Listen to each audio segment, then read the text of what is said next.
Welcome to the Rotary Times Show, a public service program presented by Rotary District 7610. On our programs, we talk with Rotarians and community leaders and discuss how Rotary International builds partnerships to support local, national, and world communities.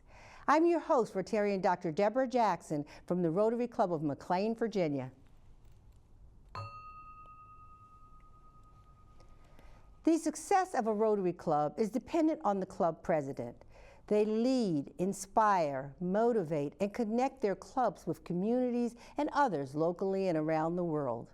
Joining me remotely is Rotarian Chris Coutts, who is the president of the Rotary Club of Warrenton, Virginia for the 2024-25 Rotary year. Welcome, President Chris, to the Rotary Times Show. Thank you so much. I'm delighted to be here today. Absolutely, and we're excited to learn about the many things that your club is doing. I think your club is the club in which our district governor hails from. Is that correct? That is correct. District Governor Amelia Stansel is a past president and member of our club. Absolutely. Very proud of all the work that she's doing to lead the district along with a great team. Absolutely, and we too here at the Rotary Times are very delighted and proud of her as well. So thank you for being here, because you're going to represent DG Amelia. Let's get started. Our audience oftentimes likes to know about the individual himself. So let's just, I'm going to ask you just to give us a bit about yourself, what inspired you to join Rotary, and then talk about ultimately why you stepped up to serve as club president. Yes, I grew up in South Africa, and growing up, both my parents were very involved in the community. We started in a civic organization called Round Table, and then they joined Rotary in South Africa. My dad served as a president of a Rotary club, and at that time they had a separate organization called Rotary Anns, which my mother served as president of that club. And so growing up, I had in South Africa, and I had the privilege of seeing my parents getting involved in the community and seeing some of the wonderful projects that were done through the Rotary Club, whether it's water projects, community building projects. And so that was a formative experience for me. I moved to Virginia some 27 years ago, and it was around 2011 that I was serving in my current position at the college and working with members of the local community. At that point was the club in Strasbourg. They were involved in a couple of different projects in the community around Middletown, Strasbourg, in Virginia.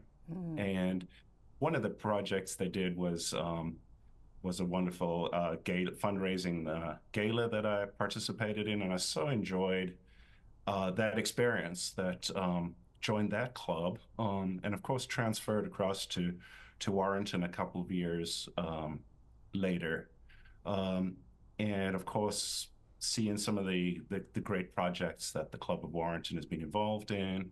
Of course, we talked about District Governor Amelia Stansel. She was a president, along with Assistant District Governor, in our case, Wes Shortridge. He's and other leaders, and seeing what they did for the club and the projects that they got involved in. So when it was my time, I was quite happy to step up and follow in their footsteps and ask them for guidance. So I think that from a leadership point of view, their example inspired me as well as all the work that the club has been doing the last few years. Wonderful. What a legacy, though, when you talked about your parents and following their lead. I oftentimes think of that, my own 3 children, that I will see them one day out here doing things in the community. They do now, but not to the level that, that mom is doing it. But I know Hmm. one day they have young families, so I know they will when they can. And the two and the other individuals that you noted, two wonderful Rotarians, that's DG Amelia and AG West. I know both have the heart of a Rotarian, so thank you for bringing those names to the forefront as well. What would you say your club stands for in the community? What do people in your community say about your club, the Rotary Club of So, Warrenton? yeah, the Rotary Club of Warrenton in October 2026 will turn 100 years old. Mm, So we have a long legacy in the town of Warrenton. So for many people, it's a staple member of the community hmm that's been there for a long, long time. I think for us, and certainly in the last decade that I've been a part of the club, it's really about the service and the fellowship, the service above self, which we talk about a little bit, but the the club getting involved in the projects in the community, the club working with the schools, working with some of the local nonprofits, food shelters, um, and so I think for me, and I know for a lot of the club members that I speak to, it's about that. It's getting together with like-minded people, having some fellowship, but getting involved in the community that we live and work in, and making a difference, and absolutely. uh, and being visible hmm doing that. So I think if you asked uh, a member, Warrentonian, somebody who lives in Warrenton, what they think about the club, I think that's what they would point to. Okay, that's wonderful. And along that same line, what would you say is your signature, maybe one or two signature projects that you all have? Yes. So recently, in the past, we're going on to year three of Flags for Heroes project, which has Okay. been very successful. Um, and I know a number of clubs do Flags for Heroes, but for us, that that project of flying the flags and allowing Rotary Club members, but members of the public to purchase a flag and do it in honor of of a hero in their life, hmm whether that's a member of the military, the armed forces, or a teacher, a grandparent, a friend. That project has been really uh, a signature for us, Yeah. and has in many ways helped fund and allow us to do some of the other projects that we're Yeah. working on. Oh, For years, we've had dictionary projects in this, working with the schools, giving dictionaries to all the third graders in all the public schools and some of the private schools as well. Um, we partner with the local club, Gainesville Haymarket Rotary Club, on a pickleball tournament, which raises a lot of money for mental health.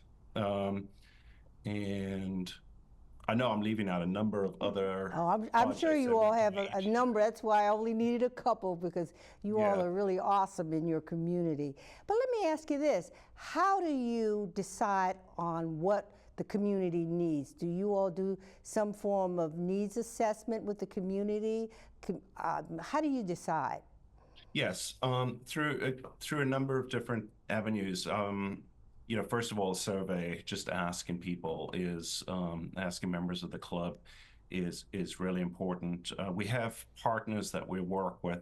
I mentioned the school system, so regular conversations with the superintendent and the administration on the needs of the schools, and what they're looking at. So for example, whereas in the past we've done backpacks, speaking with them now, it's more along the lines of in the past we've done dictionaries. Now they're looking at backpacks, school supplies, and food for a lot of Mm-hmm. food support for a lot of their students. So that's one way. We're very fortunate in the local community to have the um, the Path Foundation. And the Path Foundation is a nonprofit that supports a lot of work in the region, and they do an assessment of the needs in the community, and so we are on committee with them to and we use their data that they have, and that's it's really extensive to the level of services, food, shelter. They do pretty extensive healthcare as well, survey of that, and they share that findings. And just last week, we had the CEO and president of the Path Foundation share with the club the findings of that, and so that kind of helps us identify what is what the emerging needs are, what's projected to happen, and of course, it's very dynamic and changes kind of all the time, but Yeah. that helps us keep in touch. Well, that's good to hear. I know those assessments of community needs are important, and I want to thank you all for keeping in mind those young people in schools where we have a lot of, scarcity of food for them. We know that sometimes one meal that they get is at school. And Yes. So that's important that we keep. They're our future of this country and of our clubs in the future. So thank you for making them, not forgetting. Sometimes we think the adults all need, but we have a whole population in our schools now that need as well. So thank you for that. I want to switch gears just a minute and have you talk very briefly about what has Rotary taught you as a leader thus far? Because you're over halfway through your term now. Rotary is, for me, what I take away is the four-way test, and the dealing with people and situations with honesty and integrity. And the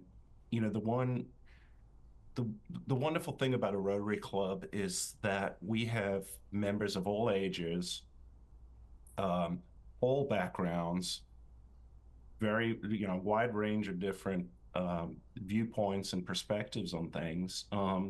And sometimes when it comes down to it, we're going to agree to disagree. But what Rotary has taught me as a leader is that behind and beyond all of that, there's a commitment that Rotarians have made to service and service above self, and that knowing that we have a club and we have people who value that and share that, that's kind of allowed me to at least lead the club and set a vision and set various projects, and know that we can work beyond whatever the current argument is. Yeah. Well, thank you for that. We're going to take a short break and be right back and talk more with President Christopher. Please stay with us. We've been here before, fighting the problems that fight back, because we see opportunities where others see obstacles. We're change makers and problem solvers, uniting over 1 million minds to address complex issues facing communities around the world, including yours. We're working together as partners and professionals, while making friendships that last a lifetime. We're Rotary, and there's no limit to what we can do. Welcome back to the Rotary Times. We're here talking with Christopher Coutts, the president of the Rotary Club of Warrenton, Virginia, for the 24-25 Rotary year. President Chris, you just eloquently spoke about service above self and how that has shaped you as a leader in moving your club forward. What would you say to someone who is considering joining Rotary? What I would say to someone who's considering joining Rotary is come to a meeting, come to 2 meetings, and we have a lot of different meeting formats and opportunities, whether it's an evening, an evening mixer social, or at a club lunch or a service project lunch where we're working um, we're working with a local food bank to provide food. Um, and so what I would say to that person is, come with me, come as my guest, and join in. Um, and if that is something that appeals to you and something that you enjoy doing, um, that is Rotary. That is what we do. And I've found that for people um, who buy into the service above self, and that's something that is important to them, service and fellowship, those opportunities to join the club in doing something mean a lot. So that's the first advice I would give is show up and get engaged, and soon enough you will be a Rotarian. We'll rope you in. There you go. You're absolutely right. It's infectious. Let me ask you this, because we always talk about recruitment, and that would fall in the recruitment bucket. Let's talk about retention, those members who have been there for 2 months to 30 years. How do you keep them engaged? That is a great question. As part of the challenge of our times, especially recently, as things have shifted, I think the answer to that is a lot of personal conversations, a lot of reaching out, speaking to members who may have lost the excitement or may have work and other commitments that are keeping them away from engaging with Rotary, and just asking for a conversation to see where they're at and at what level they can participate in. Um, one of the different opportunities we've developed within the last year is a satellite club, an alternate meeting place. The first Thursday of each month, we'll meet for a fellowship and a mixer in the evening. Compared to our usual lunch meetings, that gives another opportunity for folks whose daytime has become too busy. So we'll offer that. We have other members who may be able to serve in other ways, whether it's joining a project or a committee. But you don't know that until you speak to somebody and see what it is that interests them, what excites them. And sometimes just a personal reach out to say, hey, I'd love to see you back. Yeah. And that's about as much as we can do at this point At to this make it. time, yeah. Great. Rotary is known for its global work, such as we know the fight to end polio. The infrastructure was built through Rotary to ensure that countries around the world are polio-free. What's your club noted for internationally? Are you all involved in any global work? We That is definitely something that we need to do more of, and something that, as I mentioned, growing up in South Africa, I've seen the impact that Rotary has on the community. We've had members who've been involved in wheelchair projects in Bolivia and Ecuador. And so we want to ramp up our support for those through the district and other clubs. And I think there are a couple of other projects, shelter box projects that we've been involved in, supporting as a club. But I think that's part of the challenge now. We have a board member who's in charge of service who is from Australia, and so the two of us are kind of setting that as a challenge for the club going forward. Is what else can we do to not only locally but build on that internationally? Oh, absolutely. That's great. Your club, I know some clubs have Interact clubs, some clubs have Rotaract clubs. They're looking to the future in terms of those leaders, building that new generation of leaders. What programs might you all be engaged? I know you have one at a school, elementary school, is that correct? Yes, yes. So Fresno Valley, and sorry, Cresta Valley, and that is wonderful to see the younger kids getting involved. We also work with the one of the local high schools, Kettle Run, with their Interact Club. Oh, wonderful. Um, so it's setting up different levels. We've also at times worked with a club at the college, but that comes and goes as leadership changes at the college. But yes, it is such an important part, and it also helps us as we do projects, having interact students involved in the club to see the work that adults and parents in the community are doing as well. So it helps build the community as well. So I think Absolutely. it's really exciting to see those younger members coming through.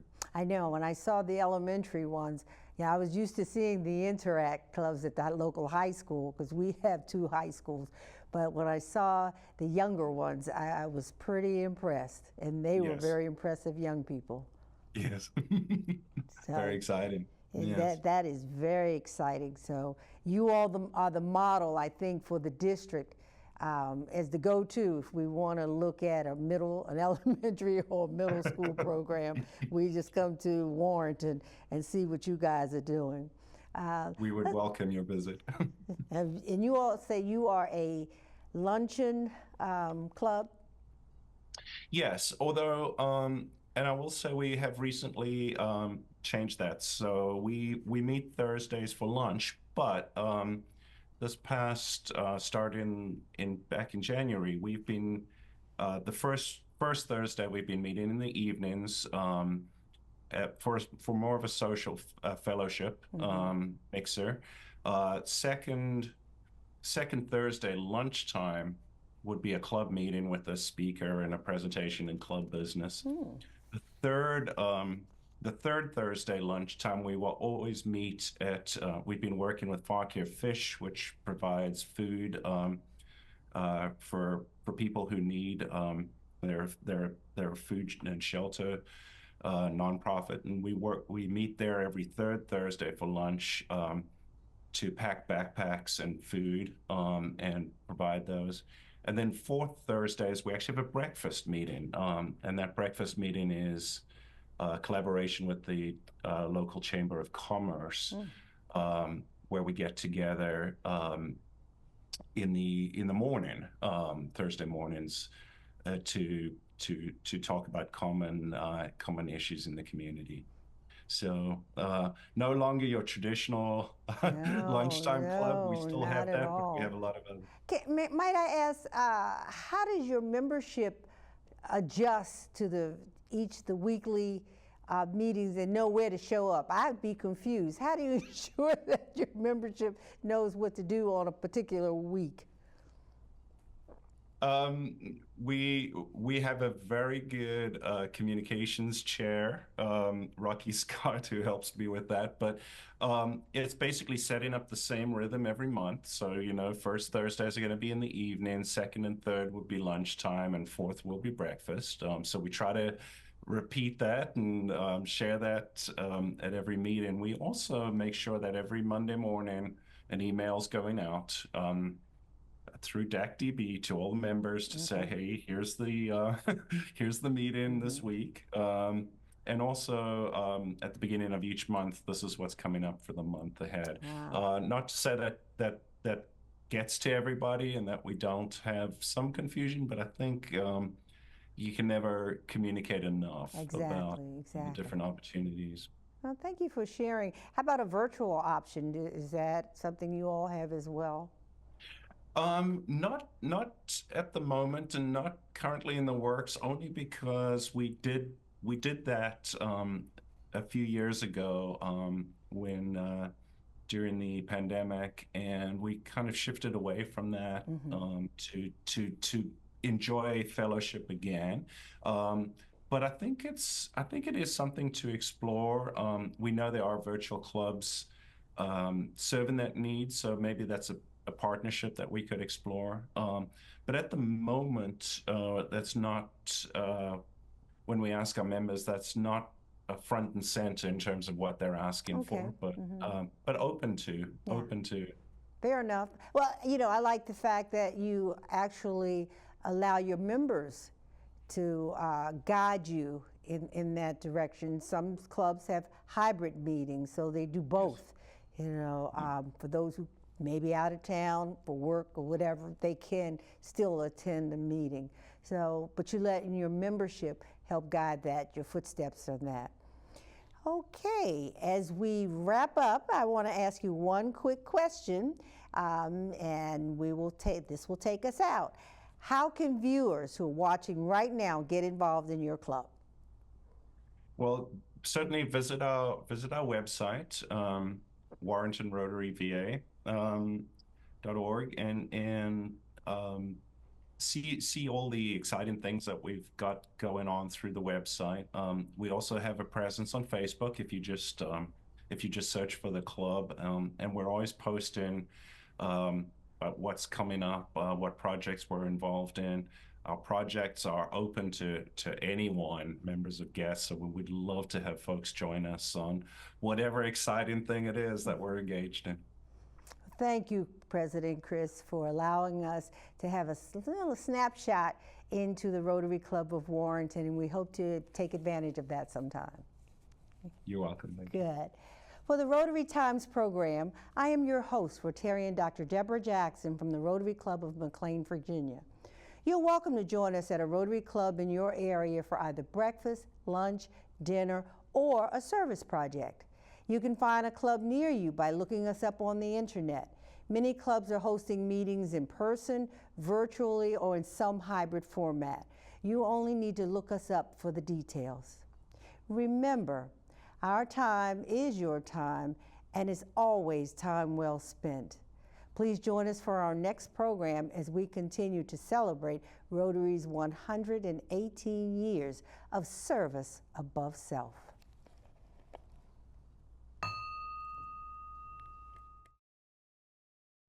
Funding for this program is made possible by the generosity of Rotarian Lynn Heinrichs, State Farm Agency, McLean, Virginia.